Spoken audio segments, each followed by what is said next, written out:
What is good? This is Ahead of the Spread presented by Wager Talk, where we check out three games for the next day's slate. We check out the open numbers, notable line movements, and discuss key matchups and angles so you have an early edge on those three games. I'm Ronald Cabang, got the one and only Skee Prophet here with me today. Before we get into the games today and talk about the recap, make sure you guys hit that like and subscribe button. It'll help us tremendously to continue to do the show. With that said, Ski, how did the NBA go for you today? Um, you know, I came out here and I talked about Reeves' assist, and I ended up taking three bets overall for Reeves, and the assist was the one that did not cash. I took his Mm, rebounds and assist, and two out of three won. So he was did all in move on forward Reeves in the today. NBA. Yeah, I should have took the Warriors too. Warriors was easy, but hey, we're moving in the right direction in NBA, so I can't Yes, complain. sir. I love it. Yeah, and I mean, I wasn't gonna bet anything after yesterday's all of yesterday's like messed up plays, but ended up taking the Warriors. So There you made sure go. that we got back on the right track. At Hopefully, least we you got continue it. doing that. Yeah, I know. All right. With that said, let me get the screen up, and we'll get through the three games for today. Where is it? Why isn't that coming up? All right, there you go.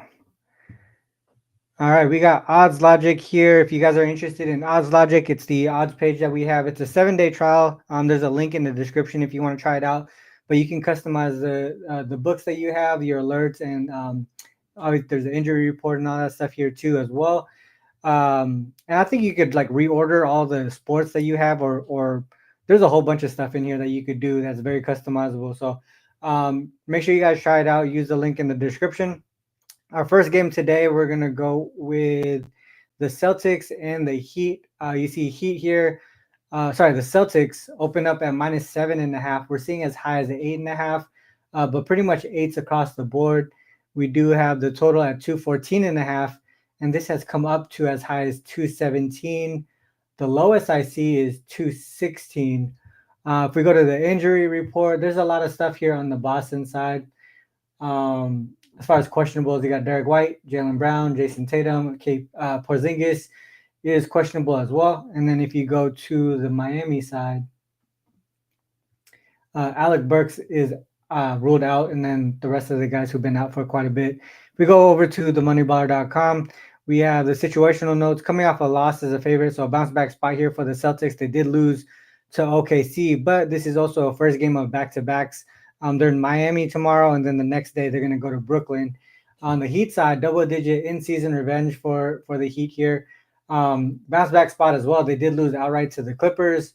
And then the first game of a back to back, they're obviously home tomorrow, but then the following day, they're going to go to Memphis to face the Grizzlies.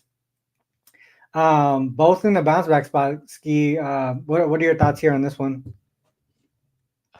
Um, well, the Heat, I don't really trust it. The Heat, I always joke, they're off a not even just a loss, they're off a loss. Like they've lost how many in a row? They've been trying Five to in a bounce row, I back for think. how long, you Yeah, know?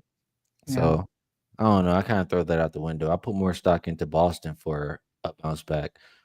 So far this season, off of a loss on the road, they've covered all 7 games. Hmm. So uh, the injury report is not appealing if you want to back Boston. You know, everybody in the starting lineup besides Drew is game time. But I do think majority of them will play. I do think they Hmm. will care. And I would only bet the Celtics in this game. I agree. I do agree there. I think even if they sat two out of the four, I think they have enough depth and power just to be able to outscore the Heat side. A couple of things that I was looking at here. If you look at from an ATS perspective, first of a back to back, not great for the Celtics, but even worse for the Heat. 4-8-1 ATS, and look at their straight up here from as a home dog 2-6, and on the back to back 2-11 straight up there. And if you look at some of the team total stuff, I know Celtics here, not the best team total over team, 22 and 44 there. So majority going to the under. But the Heat defense in their certain spots today, tomorrow, Heat as home dogs, opponents 5-2 and 1 to the over, team total over on the back to back. Their defense struggles there. 9-4 to the team total over. The other piece too, if you look at Celtics, I mentioned how their majority of the time they're a team total under team. But if you look at these lower totals, and we just say less than 220, these lower totals, they're too low. And that's the reason why they're 6-2 to the team total over in these spots. Their team total is 112 and a half. And they only stayed under this in 2 of the games out of the 10. Um, they did do it against the Miami Heat. Heat right here, they didn't really have to put much effort offensively because they were dominating that game altogether. With them missing a couple people here, I just feel like they're going to be able to keep it a little bit closer. So I stayed away. I would likely stay away from the side and then focus on the Celtics get up and over their team total in this spot here. If you look at last 10 games as well, we go to last 10 games. There are a lot of things that are pointing in that direction. Celtics are fourth in offensive rating right there. And if you look at the Heat, their defensive rating right here is pretty solid, right? You see at 11, but majority of it is their defensive rebounds and also, being able to force turnovers. But the thing is, Celtics, they do a great job of keeping the taking care of the ball. And this is a factor here for me is effective field goal percentage allowed. If they're not going to turn the ball over and allow Celtics to get their shots off, they're going to shoot pretty efficiently. And we know here they rely on the 3-point shot, right? Heat, not a great 3-point defense from the corner, right there towards the middle of the pack as far as above the break threes. And then the other piece here, second in the paint efficiency on the Celtics side, 29th for the Heat. So I think Celtics have a lot of ways to score against this Heat team. So those are just things to back that team total over. Um, That's a way, you wouldn't really have to care too much about the injury report because um I mean, even if some guys are out, the guys who come in like Hauser and Pritchard, Richard, like they're gonna shoot threes. They're not gonna play the best defense probably. hmm Um, I could understand points in that game. Yeah, I think the total is even moving up. Yeah, 214 and a half up to 217. So it is going in that direction. So obviously, I actually when I saw it earlier, it was 112 and a half. So I don't know if it's 112 and a half still. It might be a little bit. It might be higher at this point. I'll just check real quick. It is. Uh, oh, it is still 111 and a half or 112, depending on where you're at. Okay, so it's still there. Pretty solid number, I think, in my opinion. All right, let's go on to the second game. It's going to be the Clippers and the Hawks. Clippers open up at -3.5. We're seeing as high as -4, but majority 3.5 still available. The total 232 at open. 232s are still available. The highest I see is 233 though over at Pinnacle. If we go to the injury report, we'll go to the Clippers first. Ben Simmons questionable. Norman Powell continues to be out. And then on the Hawks side, Capella is questionable. Nance and Johnson out. Over at themoneyballer.com, we have third game in 4 nights, fourth game in 6 for the Clippers. Also in a letdown spot with the outright win over Miami. And then the Hawks double-digit in-season revenge for them. And they've been at home for quite a bit. So 1, 2, 3, 4, 5, 6. Last of a 6-game homestand here for the Hawks. And then last of a 3-game road trip for the Clippers over in the East Coast. So, Skee, what are your thoughts here? Well, I don't want the Clippers. I know that. I mean, you talked about Atlanta being able to stay at home. That's advantageous for them. Clippers, a little bit Jekyll and Hyde as far as home and road. Mm-hmm. So I don't really like backing them on the road. Third game in 4, fourth and 6. I could find a lot of negatives for this Clippers team. I don't really like them without Norman Powell. Looks like he's going to be missing in this game again. It's only the Hawks for me. I would think they'd like to get a win before they have to go hit the road. Yeah. So lean Hawks. As far as the total, um, kind of opposite as far as how they've been playing lately, pace wise. Clippers want to play a slower game. Mhm. Hawks like to play a little bit faster. Um, I don't know, but the way the Clippers have been, like the Clippers, I feel like they've been shooting too well lately. I'm expecting them to have a little bit of regression, Mhm. and Hawks do have some individual defenders. Like I want to try to be talked to the under. That's what I really want to bet in this Gotcha. game. Yeah, Hawks or under. I'm kind of scared of that total. A lot of things point to the over, but I'm with you. I think there's like some type of regression. Also, with Kawhi coming back, maybe I don't know if the defense gets a little bit better. They're pretty slow as far as pace wise. Um, we'll look at last 10 games, but some of the things that kind of point towards the Hawks side. I know you said Hawks are over. I definitely agree uh with the with the Hawks side, right? If you look at the revenge angle, actually specifically the revenge angle, we'll bring it up here. Hawks P equals season. 11-6 ATS. This kind of points to the over, but I was more looking so at the spread there. They covered 6 of the last 7 in that instance, and if you look at it, and there's a double digit, right? The double digit in season revenge, we go P less than or equal to -10. Um, that actually points to the over. But 5-3 straight up, 5-3 ATS. Maybe there's a way to pivot and maybe take the team total over. I don't know, but I still agree with you as far as the Hawks goes. If you look at the last 10 games, yeah, I think it's a defensive rating where they're struggling. Right there, 23rd, 28th, right there. A lot of things kind of pointing towards the over, but man, I just think that the offense on the Hawk side is a little bit more trustworthy. So that's the reason why I was kind of looking towards the Hawk side. Total goes, So it's Clippers tough. team total under. Yeah, Clippers team total under potentially, but the only reason why I would stay off the total is just because they're just who's going to control the pace. You have Hawks on number fourth in pace, 29th for the Clippers. So for me, I was kind of just looking at the offense, who's going to be able to put points on the board a little bit more efficiently. I thought it would be the Hawks. Um, so that's kind of how I went or how I handicapped that game. Um, anything else on that one?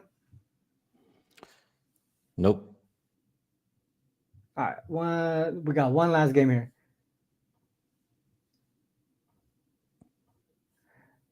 And that is the Cavs and the Grizzlies. We got the Cavs open up at -2. It's come down to -1.5. Still have twos available. Total 247.5 at open has come down to 244, the lowest, and the highest I see is 245.5. If we go to the injury report, we'll go to Cleveland.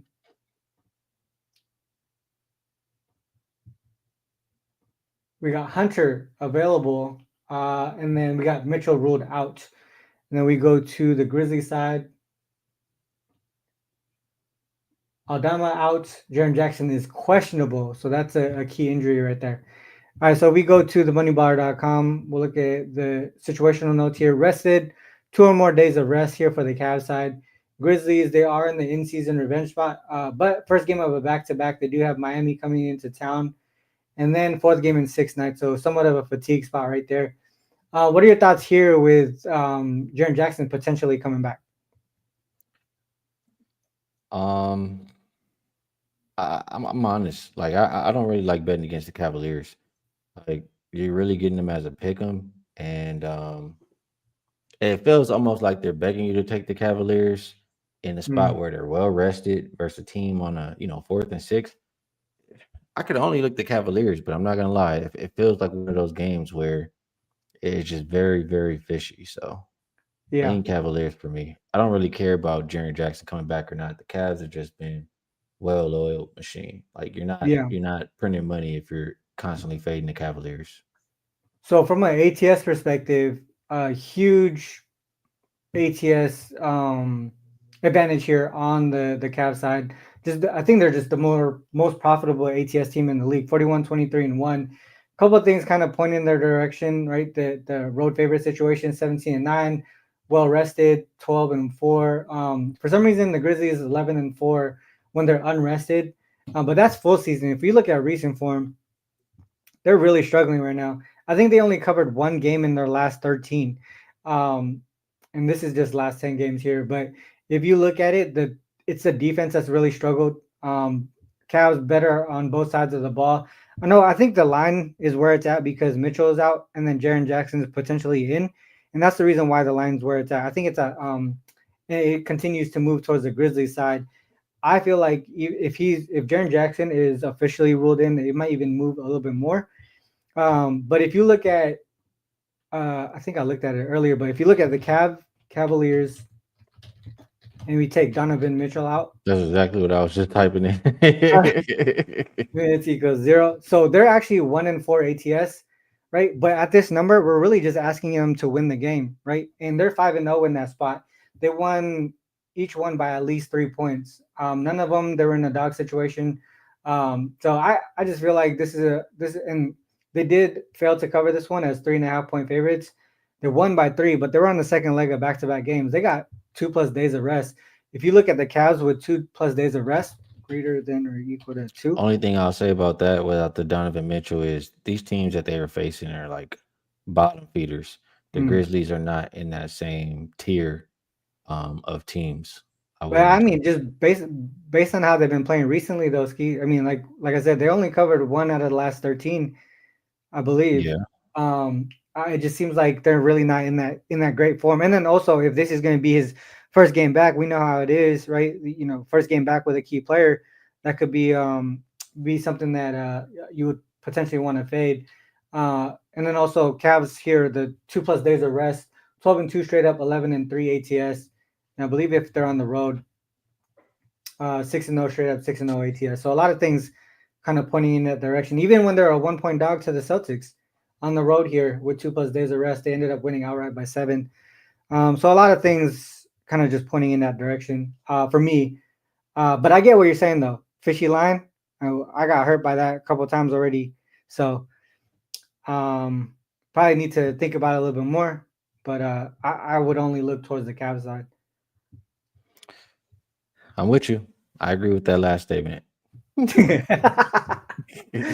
All right, let's get into the top looks here. Let me pull this off. I want to ask you about one more game, if that's Yeah, go cool, ahead. actually, real quick. Yeah, Orlando, we're gonna wake up and this is probably gonna continue to move. Orlando and Minnesota. yeah. The total open 211.5 is down at C 208.5, C 209. Um, Minnesota's been playing really good defense lately. Last Mm, game when we talked about them, I like that Denver team total under. They held Denver, I think, to 95 points. They've yep. been playing really, really good defense lately. Orlando, a team that can struggle offensively, usually plays good defense too. Like Orlando, also unrested. They've gone under 5 of their last 6 games. Like, why do we not just get on this? Like, it's going to continue. It should continue to go down, in my opinion. To And the under. yeah, I think it'll be like under 205 when this game is said and done. So open up at 211.5 down to 208.5. Man, didn't we talk about this game yesterday about being an under, or was maybe it was when I was handicapping it. Um, I I swear we talk about Yeah, this we talked yesterday? about it because it went We're up. like, It why was up why to was it going up, 217. right? Yeah, Yeah, and we're like, this yeah. should go under. Um, I agree. I mean, obviously the Magic defense is still pretty solid even without Suggs. Their offense, I mean, obviously they took care of the Pelicans, but their offense is really not as great, in my opinion. Oh yeah, so if you look at last 10 games, 26. So this is before today's game. 26 in offensive rating, 29th in points per game. If they both teams continue to play like this slow pace here, it does seem like it should continue to go down. The thing is, it's a really low total for a Wolves game because typically their offensive rating or their offense is pretty sharp. So if we go to Timberwolves and let's just say total less than 220 maybe 11 and 21, 14 and 18. Do they have any under? So this would only be the second game that would be under. I look at this shit. This total is 199 and they stayed under. Like, why can't they go under 208? That's how Or I whatever? feel, bro. That's how I feel. And a lot of what the Timberwolves have been doing lately was without Rudy Gobert. Um, you see, he came back last game and you know another low scoring game. So Yeah. I mean, all these low totals been going under. So they're what, 212 and a half, 212 and a half, 199. Makes sense. It does make sense to take that under. Would you actually focus in on a team total under on the Magic side, thinking that they regress a little bit from a points per game perspective? Because they just played the Pelicans. They put up what they put up? They put up 113. People are probably gonna think their offense is back or whatever it might be, but then now they're gonna face the Wolves, whose defense is a lot better than it was yeah, earlier in the only season. problem with that is I'm not for sure that Wolves are just gonna win and dominate this game. Mm, And then you're gonna be asking Orlando to score. The team total is gonna be less than 100 or around 100 is what I'm trying to less yeah, than yeah, 100. I got So you. I, I trust Orlando's defense. I'd like to include them. Got you. That makes sense. That makes sense. Under 84. Okay. They have been going over recently, but this is second of a back to back. If we go second of a back to back on the season, we go second of a back to back, 7-3 to the under when they're less rested, 8-4. Their offense struggling there. Their defense is really solid, actually. Yeah, you're right. So on the second of a back to back and less rested, it could be a slower paced game, and their defense is what keeps them in the games. It seems like. Yeah, that makes sense. The under does make sense, All right. including both teams makes sense. Yeah. All right. Oops. All right. With that said, we went through 4 games actually. Pretty decent. Pretty strong, I think, in my opinion. I think we broke those down pretty well. Skee, any last comments before we go ahead and do our top looks? Just appreciate everybody in the chat staying up late, supporting the show and capping the games with us. Always appreciate you guys out there. So, um, top looks. I think right now it'd have to be Celtics -8. But again, I mean, you made good points for that team total with the injury report the way it is. Mm-hmm. So that's one I gotta wait on. Um, Hawks and Hawks and under. I really like both, so that means I like Clippers team total under That makes sense. and Magic Minnesota under 209. Got it. I think all right. So Celtics team total over was one of them. I do like I think the Hawks is the right side from an ATS perspective in that second game. Third game, man, I can only look towards the Cavs. I can only look towards the Cavs. Maybe a money line type of thing, type of deal on that one. And then that extra game that we did, I agree with you on that under the way that you broke that down, the way that you were initially looking at it. So pretty much in agreement on most of those. All right, with that said, guys, just real quick, make sure you guys, you saw it scrolling down in the banner. If you want to go directly to our handicapper pages, Ski Profit, WT.buzz/HP, WT.buzz/RC for myself. You can get a 33% off an NBA 7-day pass with coupon code NBA33. And then themoneybar.com is the site we use with the trends, insights, and all that stuff with the situational notes. Uh, the odds logic page, and that link is also in the description if you want to try that out. That's a 7-day trial. Themoneyballer.com is a 3-day trial. So if you guys want to try that out as well, that is a 3-day free trial. All right. With that said, guys, that is the end of the show. Our next show will be Sunday night, 10 p.m. on the same channel. So make sure you guys hit that like and subscribe button and turn your notifications on so you don't miss the show and all the other shows that we have going on over at Wager Talk. All right. With that said, that's always end the show like this. Whether you fade or follow, it is on you to make that call. Good luck with our reaction. Until next time, peace. MLB.